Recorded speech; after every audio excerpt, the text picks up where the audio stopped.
What's going on, everybody? This is Maximilian, the start of another week and another adventure. Hopefully you all had a good weekend. I know I did. First things first, when I started off my weekend, I knew that my car had just been delivered to the dealership. Wasn't quite sure when I'd be able to get it because of insurance, titling, and everything.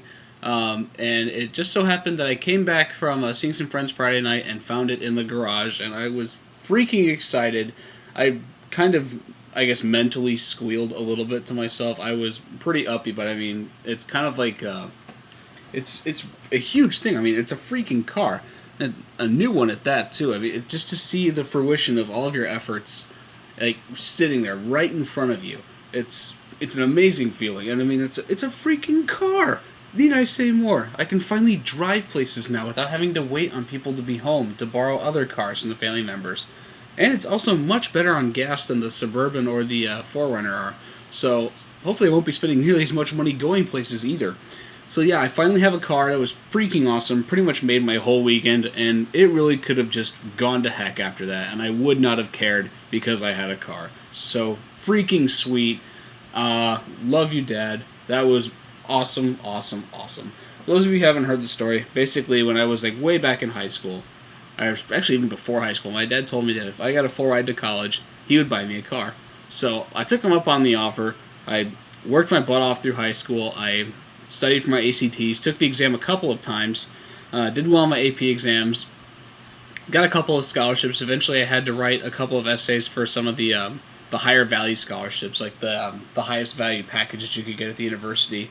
Went through a couple of filtering rounds, got to the round of finalists, had to go through a panel of judges and defend my essay, and eventually I ended up getting it, which was freaking awesome because not only does that pay for college and I don't have student loans to pay off when I graduate, which is super huge, especially when the economy is as shaky as it is, I get a car on top of all that, which is super, super awesome. So I'm just on cloud 9 right now. Life is going great. So, now that we got that out of the way, let's talk some Pokemon, because now we're back to the Lake of Rage. Kind of took a bit of a hiatus over the weekend. I was kind of planning on getting a video done on Sunday, but seeing as how it was Father's Day, it didn't really happen. Had to spend time with the family and just basically do a whole lot of nothing, because that's really what's awesome about Father's Day, is that fact that you can just completely blow aside any kind of commitment or responsibility that you have, simply because it's a national holiday. And even if it is technically, your dad's day, you can basically roll in the benefits too. So I did a whole lot of nothing on Sunday, and it felt amazing, as doing nothing usually feels. So I had a good time on Sunday, and I noticed that it was really late by the time I actually thought about recording a video, so I said, whatever, I'll do it on Monday. So this is going to be coming up probably sometime Tuesday afternoon, because it's way too late when I'm recording this to actually try and upload it. And my home connection is incredibly slow, so I'd much rather to make use of the bandwidth that I have at my job. Yeah. Oh my God, I just threw up in my mouth. Oh, terrible.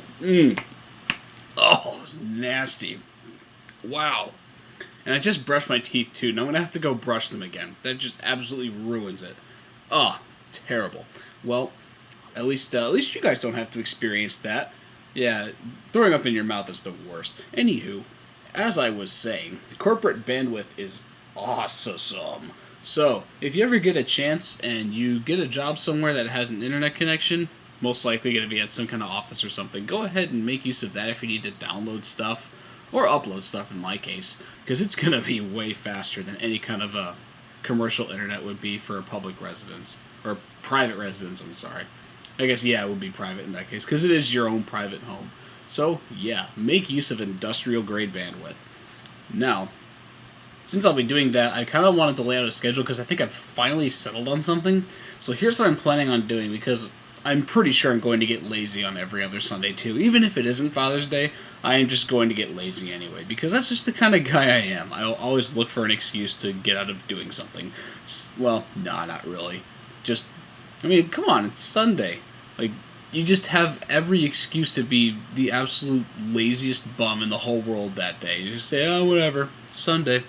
And it automatically justifies any kind of laziness that you have. So, yeah, I'm probably going to miss on Sundays. So, what I'm thinking is, I'll probably record Monday night at the start of the week, And seeing as I don't want to be up too late with this because I have to get up early for work and such, I think what I'll do is I'll upload during the afternoons while I'm at work. So that way I'll basically record videos Monday through Thursday, and then I'll upload them Tuesday through Friday. So basically you're getting content 4 days a week from Tuesday through Friday. That way it keeps it on a consistent schedule for me and for you guys. I mean, it's not too often so that videos don't accumulate views and you miss one or something like that. But at the same time, it's not also too little because, I mean, the reason you're subscribed to my channel is because you want to see stuff, right? So, got to put it out on a regular basis if you know what I'm saying. So, let me know what you guys think about that. I've kind of decided that I'm going to try and keep each of these videos around 12 to 15 minutes, absolutely no less than 10, because you guys seem to like content a lot. So, we're going to try to go for more than 10, unless circumstances dictate that it is absolutely impossible, which I don't know why that would be, but just going to throw that little catch-all out there just in case, and I need to save face, you know what I'm saying, legal stuff. So, 12 to 15 minutes 4 times a week. Is that good enough for you guys? Hopefully that's enough Maximilian time for you guys, because I'm pretty busy with work as is, and I'll try to do more if it really comes down to that, and I'm also trying to hang out with Taylor too and get some video projects done with him, but it's a busy summer, a lot more so than I had expected. So that's just a rundown. That is my thoughts, I guess. Yeah, it's my thoughts and my rambling, my little rambling on what I'm going to do for this summer, what I'm currently doing, and how lazy I am on Sundays. So, actual relevant topic, Lake of Rage. Now, if you go up through this maze of cutting down random bushes, and yes, there are a lot of bushes here, and yes, you don't have to cut down all of them like I did. I didn't predetermine the route. I didn't look at where I was going, so hopefully you don't do that either. But there's a lot of bushes to cut down, because apparently they wanted to give Bayleaf a workout or something. Apparently, people at Nintendo figured out that I don't use her nearly enough. Or wait, that's a he. That Bayleaf is definitely a he. Even though it was totally female, at least in the person who voiced it in the series. So, yeah, whatever. That's just an aside. Another topic, other time. So, cut your way through the bushes. You can find a max ether if you really want it. I don't really care for ethers. I never use them. I usually just fly to a Pokemon Center if I ever need to. I very rarely use items in the game unless they're potions or full heals.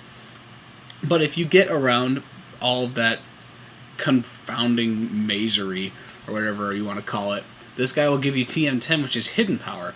I do not know off the top of my head exactly what it does, but I guarantee that one of you does, or at least has a connection to the internet, which can allow you to find out what it does. So, leave a comment and let me know what hidden power does, because I would like to be able to use it at some point in this walkthrough. Let me know if you want me to use it, because I think it can do some pretty crazy things. I'm not entirely sure. I've kind of heard things about it, and I'm not entirely sure if they're true or not. This goes back to the whole Pokemon myths, the whole dump truck thing in Red and Blue and things like that. Not everything that everyone says is true. So, I kind of did things a little out of order here because I kind of vaguely remember what you have to do at Lake of Rage, but actually the first thing you need to do is catch the red Gyarados, and that kind of triggers all of the events. I kind of figured that we'd have to lead up to the red Gyarados, but I was unfortunately mistaken. So, what you need to do is go up to the Lake of Rage, and I would recommend that you save the game, considering that this will be your only opportunity to catch the red Gyarados in the middle of the lake. And if you happen to kill it, well, that's your problem. So, I would save the game beforehand. I didn't show myself saving the game beforehand because I'm trying to keep things consistent here. I don't like saving the game unless I'm actually ending the episode. So, save your game, go fight the Gyarados. It really shouldn't be too hard if you did what I did and just completely blew by the Lake of Rage because you're an idiot. But at this point, the level of your Pokemon in your party should be at least decently high, even if you're on track. It should be somewhere in the mid-20s, and if you have a Ghastly or even a Haunter at this point, Hypnosis is just so awesome. And you can easily weaken them with the Mareep because electric moves are doubly effective against Gyarados since they are both water and flying type, which is pretty bad if you're ever fighting an electric type trainer with a Gyarados. It kind of sucks to have them Thunderbolt you because you're pretty much insta-dead no matter what level they're on. But on the other side, when you're fighting the Gyarados, oh, it's good times. Super good times. So, just be prepared for that. I used Great Balls because I'm pretty sure that you don't have access to Ultra Balls until you get to Blackthorn. And yeah, you don't have access to get the Blackthorn. You can find random ones that are scattered across the Poke World or the Pokeverse or whatever you want to call it, but there's really not that many. Great Ball should suffice here. I don't think the Lure Ball does anything, even though this is a Water-type Pokemon, because technically you didn't catch it on a rod.